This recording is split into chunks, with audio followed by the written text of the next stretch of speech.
चितईपुर नहिया सरस्वतीपुर माध्यमिक विद्यालय के प्रांगण में जन जागरूकता कैंप का आयोजन विशिष्ट अतिथि के रूप में doctor Anand Kumar Singh, assistant professor neurology विभाग BHU से आपका आगमन हुआ और आपने बहुत ही महत्वपूर्ण बातें हमारे क्षेत्र और हमारे समाज को बताया, जागरूक किया, जिसमें रक्तचाप, मधुमेह और लिपिड जैसे घातक बीमारियों से बचाव और उनसे कैसे इलाज किया जाए, कैसे उनका निराकरण और निदान हो, इनके बारे में अवगत कराया।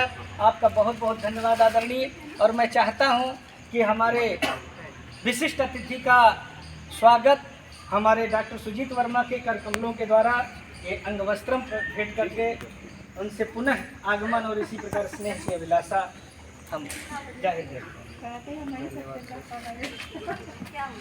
फोटो दिखा दीजिए।